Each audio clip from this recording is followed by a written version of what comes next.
Je vous retrouve...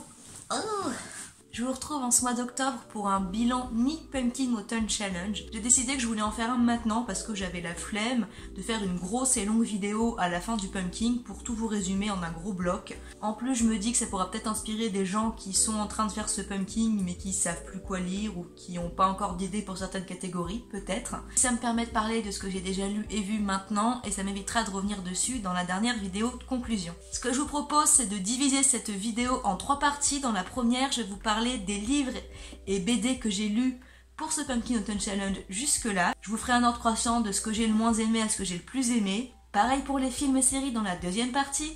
Et dans la dernière partie, je voulais vous parler des bonus, c'est-à-dire ces œuvres que j'ai lues pendant le Pumpkin Autumn Challenge, mais qui n'en faisaient pas forcément partie.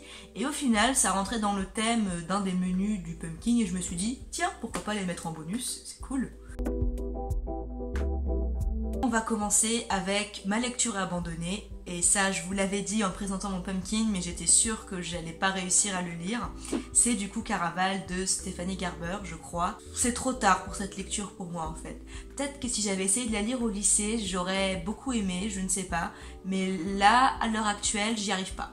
Pourtant ce genre d'univers et tout ça, c'est un truc qui m'intéresse, mais là, je sais pas, j'arrive pas à accrocher avec les persos, je pense que c'est trop cliché pour moi en fait. Ça me faisait un peu lever les yeux au ciel, on avait encore là le rôle du gars qui est un peu mystérieux, presque sympathique mais pas trop, un petit peu ironique. Et évidemment l'héroïne ne s'entend pas spécialement avec lui. Finalement, voilà, elle commence à se rendre compte, oh, il est pas aussi méchant qu'il en a l'air, et puis en plus, ouh, mais il est sexy, dis donc, quand ses fringues ils sont mouillées, ouh. Il y avait trop de descriptions que je trouvais chiantes, enfin je sais pas. J'avais du mal à me représenter certains trucs. C'est un gros une populaire opinion parce que j'arrêtais pas d'avoir des avis dessus, genre c'est trop bien, c'est génial, j'ai adoré, machin. Tout le monde avait l'air de dire ça. Et bah écoutez, moi ça marche pas, désolée. Ensuite j'ai lu Les Outrepasseurs tome 2, enfin. Ça faisait 2 ans je pense que j'avais lu le premier tome et j'avais vraiment adoré. Ça avait été un coup de cœur et ce deuxième tome, je dois dire que... Ben je sais pas. J'ai bien aimé, mais vraiment, mais d'un côté, j'ai pas autant aimé que ça. C'est un peu bizarre, je sais pas où me situer en fait. J'ai pas retrouvé ce même plaisir qu'en lisant le premier tome. J'ai eu moins ce côté fascinant que j'avais avec le premier, j'avais plus tous ces frissons là, cette fascination pour l'univers. Et pourtant, l'intrigue était toujours intéressante. Je trouve qu'il se passe des trucs qui sont vraiment originaux, vraiment intéressant, que ça a vraiment un sens en fait, que c'est hyper ancré dans l'univers, c'est vraiment waouh, franchement, c'est bien quoi, c'est vraiment bien, mais je sais pas. Il m'a manqué ce truc, cette magie que j'avais eu avec le premier tome qui m'avait embarqué. Là c'était un petit peu long, il y a des pages que j'ai lues en diagonale, ô combien je trouvais que c'était quand même assez cool, voilà, je sais pas, il m'a manqué ce truc. J'étais contente de retrouver les persos, je trouve qu'il y avait un vrai développement dans certains, bon quelques petits clichés peut-être par-ci par-là, mais c'est pas méchant. Et franchement, ils ont quand même une certaine consistance. Je sais vraiment pas où me situer dans cette lecture. Parce que du coup, il y a une petite partie de moi qui a envie de lire le tome 3, enfin qui est curieuse de le lire. Et il y a l'autre partie qui est en mode, ouais en fait, non. Je suis pas pressée, je m'en fiche un petit peu, si je la lis jamais, c'est pas grave. J'ai autant aimé que bof en fait, je sais pas. Et aussi j'ai eu beaucoup de mal à me remettre dedans, vu que ça faisait 2 ans que j'avais pas lu le tome 1, et moi je suis pas du genre à relire le tome 1 avant de commencer le 2. Du coup les sagas qu'ils proposent maintenant, je pense à la passe miroir notamment, au début de chaque tome il y a un résumé de ce qui s'est passé dans le tome précédent, et ben ça c'est parfait, ça prend un paragraphe, normalement il suffit que de quelques détails pour que tout revienne dans la mémoire, et ça c'est cool. Si plus de maisons d'édition ou d'auteurs pouvaient développer ce truc, ce serait vraiment super, merci. Ensuite, j'ai lu la BD La vie hantée d'Anya, que j'ai vraiment beaucoup aimé, et c'était plus sombre qu'il n'y paraît. Moi, je pensais que ça allait être un récit voilà, d'une jeune fille qui rencontre un fantôme, quelque chose de plutôt mignon et gentillé. Mais en fait, vraiment, j'ai apprécié cette lecture. Alors, c'est un one-shot, c'est une histoire complète en un tome. Les dessins sont vraiment beaux, j'adore vraiment le style graphique. Et l'histoire est vraiment cool, et il y a aussi un côté très ancré dans le social. En fait, l'héroïne, je crois, est une immigrée russe qui étudie aux États-Unis, je crois, et il y a vraiment ça se ressent bien dans l'œuvre en fait. Œuvre jeunesse, moi je conseille pas avant 13-14 ans. J'ai lu le tome 1 de la BD Brocéliande que je voulais découvrir depuis plusieurs années. Et bah c'était vraiment cool, l'histoire est hyper bien amenée, les personnages aussi, c'est vraiment bien construit dans le récit. On reprend vraiment les contes et légendes de la Bretagne au final, et ça c'est cool. Hyper immersif, alors dans ce tome-là je crois qu'on découvre l'histoire un peu de Merlin et d'Ariane. C'est vraiment intriguant, c'est vraiment cool, j'ai vraiment apprécié cette lecture. Et je sais pas quoi dire de plus, si ce n'est que j'ai bien aimé. J'ai aussi bien aimé graphiquement. Et en même temps, il y a une ligne directrice principale avec ce personnage qui est un conteur, justement, qui écrit les histoires de Brocéliande. Et je suis très curieuse de découvrir le tome 2 à l'occasion. Pour l'instant, ma meilleure lecture de ce Pumpkin Autumn Challenge, c'est la BD Médée. Donc j'ai lu les 4 tomes d'un coup. Et c'est incroyable. C'est une réécriture de l'histoire de la légende de Médée, cette femme que vous connaissez certainement puisqu'elle est connue notamment pour avoir tué ses 2 enfants. L'autrice de cette BD nous propose de découvrir son histoire à sa façon et vraiment, waouh, waouh, on découvre une Médée, mais c'est une femme incroyable. Je ne dis pas qu'elle n'a pas commis d'horreur, elle va commettre des horreurs, qui a pris des décisions qui ont dû lui arracher le cœur, mais elle a été obligée de les prendre. Au départ, Médée, du coup, est la fille d'un roi, donc j'ai oublié le nom, désolée, je suis pas très à cheval sur cette histoire-là. Ce roi est assez impitoyable, il est vraiment très dur et très égoïste. Il n'empêche qu'il aime sa fille d'une certaine manière et qu'il va l'initier, en fait il va l'envoyer apprendre avec un groupe de sorcières en fait. Bon, c'est pas ce qu'on appelle des sorcières dans l'œuvre, mais c'est un peu ça. C'est des filles en gros qui savent soigner avec les plantes, etc. qui admirent la déesse Hécate. Du coup Médée va apprendre plein de choses avec elle et notamment elle va grandir avec ce sentiment de liberté. Médée adore courir nue la nuit dans la forêt et ça peut paraître peut-être bizarre mais non, justement je trouve ça moi génial. C'est vraiment une femme libérée, entière, qui a vraiment elle est impressionnante. Je saurais pas comment vous la décrire, mais c'est vraiment une femme quoi. Tout simplement, une femme qui veut exister, une femme qui veut être elle, une femme qui veut vivre en ce monde, mais c'est pas facile avec le père qu'elle a, avec le destin auquel elle est. Love se place de son point de vue, elle raconte son histoire quand elle est plus vieille, et vraiment on arrive à comprendre ce personnage, à se placer de son point de vue, et c'est juste impressionnant. Franchement c'est un vrai personnage Médée, c'est incroyable, je vous invite totalement à lire cette BD si jamais ça vous intéresse. C'est une histoire qui marque, un personnage surtout qui laisse une très forte impression après lecture. Waouh! Ça fait que 30 minutes que je parle et j'ai déjà plus de voix. Vous y croyez ça ou pas? Vraiment une voix de merde, hein, c'est un truc incroyable. Et pourtant, je parle pas fort, je vous jure, je fais des efforts pour pas parler fort. Bon, tellement j'ai passé tellement de temps dans ma vie, je pense à pas de prononcer une seule parole pendant plusieurs heures d'affilée ou pendant des journées entières. Je crois que ma voix n'est pas très bien entraînée. Ça me désespère, les amis. On passe à la deuxième partie avec les films et séries et je vais commencer par vous parler de Becoming Jane, je pense. C'est le film sur Jane Austen que je voulais regarder pour le menu 2, 3. C'était chiant. Voilà. Pourtant, j'aime bien ce genre de film, justement. Un peu une biopic tranche de vie, en fait, où qu'on découvre la vie de l'auteur et comment ça l'a amené à écrire ses œuvres. Il y a un vrai intérêt dans cette histoire, hein, puisqu'on voit comment les histoires d'amour, entre guillemets, de Jane Austen l'ont inspirée dans ses œuvres, à elle qu'elle a écrites ensuite, notamment son mariage, son non-mariage, etc. Et le mariage à l'époque, c'est pas une question d'amour, c'est avant tout une question de social, puisque les femmes, évidemment, dépendaient des hommes. Si elles ne se mariaient pas, elles n'avaient aucun bien, elles n'avaient pas une vie confortable assurée. Enfin voilà, très peu de femmes pouvaient vivre indépendamment, et encore c'était mal vu. Si on voulait avoir une vie à l'époque, en gros, fallait avoir un bon parti, fallait se marier à un homme, puisque c'est eux qui avaient tout. Et ça se ressent vraiment dans ce biopic. Et en même temps, c'est compliqué quand on nourrit des sentiments amoureux pour un homme, mais qui n'a pas une bonne situation. Enfin voilà. Il y a vraiment un intérêt dans ce biopic en fait, mais je sais pas. J'ai quand même trouvé ça très chiant. Je me suis ennuyée. C'était long, vraiment long. Évidemment, je m'y attendais à ce que ce soit plat, mais il y a des films plats qui sont bien, qui me plaisent, qui me fascinent, que j'adore. Et là, c'est un film plat qui m'a ennuyée, qui m'a pas intéressée, du moins pas suffisamment. Et franchement, j'ai avancé des passages tellement j'en pouvais plus. C'est vraiment en fait c'est comme un Orgueil et Préjugés, le film avec Keira Knightley, mais en plus ennuyeux. Et sans le côté drôle qu'il peut y avoir dans Orgueil et Préjugés. Même les personnages sont un peu plats, enfin tout est plat en fait, tout est très plat, même si le propos derrière est vachement intéressant. Et du coup, c'est dommage, voilà.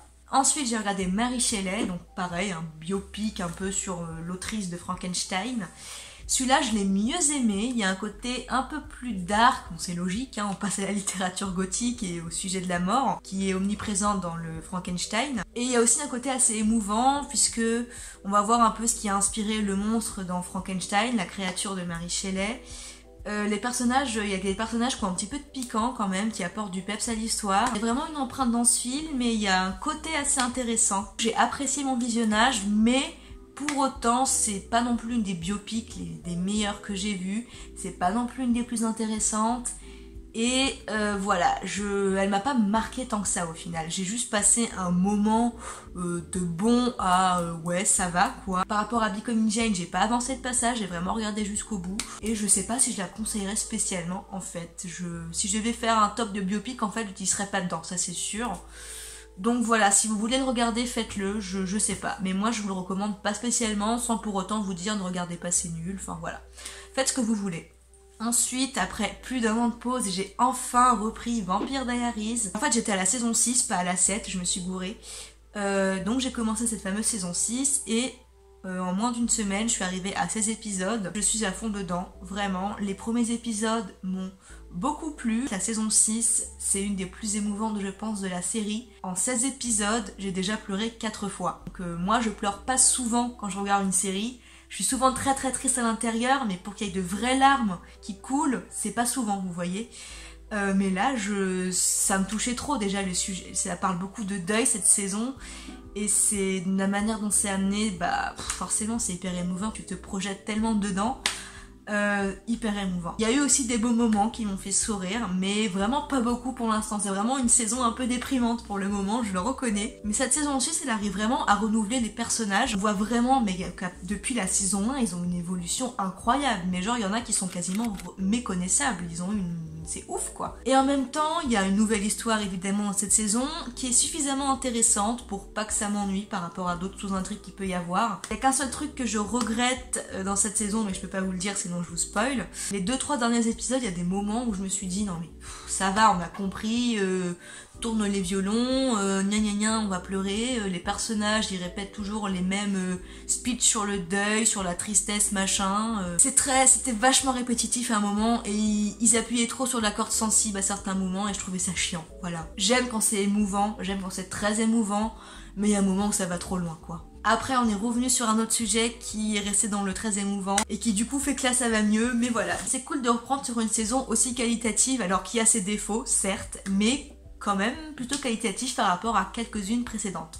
Et j'ai enfin vu ce chef-d'œuvre que tout le monde me crie de voir depuis que je dis que je l'ai pas vu, Hook, le film avec Robin Williams, donc qui est une suite de Peter Pan en fait, clairement. Moi je considère en tout cas que c'est une vraie suite de l'histoire de Peter Pan. Ce film est vraiment incroyable parce que c'est à la fois une véritable ode, oui bien sûr, une ode à l'enfance, à l'innocence, enfin voilà, tout ce qu'il y a dans l'œuvre de Peter Pan, du côté lumineux de l'œuvre je parle, c'est hyper émouvant et d'un côté c'est aussi une ode à la deuxième enfance entre guillemets, à la deuxième vie que peut avoir une personne en devenant parent notamment.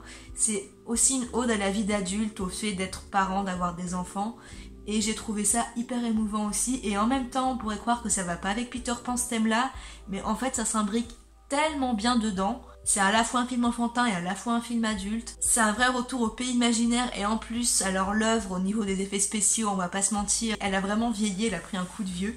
Mais au niveau des décors et des détails en fait, tout est fait à la main. Il y a des vrais décors, il y a de vrais costumes, il y a vraiment une ambiance, un grand terrain de jeu géant en fait. Le pays imaginaire ressemble à un grand terrain de jeu géant mais hyper bien fait.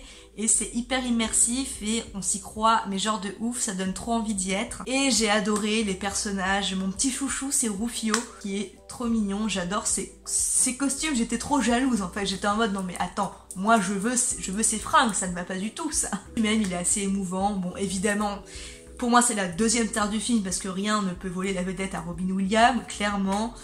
Son personnage est incroyable, il est émouvant. Et c'est fou ce lien qui a été fait entre le pays imaginaire et le monde réel, ça s'imbrique tellement bien. Bonne surprise de voir aussi Maggie Smith dans le film là, j'étais pas au courant. Malgré le fait que le film est un peu vieilli visuellement sur certains trucs, la preuve est qu'un chef-d'œuvre, il traverse les temps en fait. Il est toujours valable aujourd'hui, il a toujours un effet hyper fort sur son spectateur, c'est un film qui marque clairement, hyper efficace dans son genre. Voilà, c'est un film qui va transcender les temps, ça c'est sûr, et je comprends pourquoi on le considère comme un chef-d'œuvre. Je suis d'ailleurs entièrement d'accord avec cette appellation, Hook est un chef-d'œuvre, et je pense qu'il mérite d'être vu au moins une fois dans sa vie, clairement.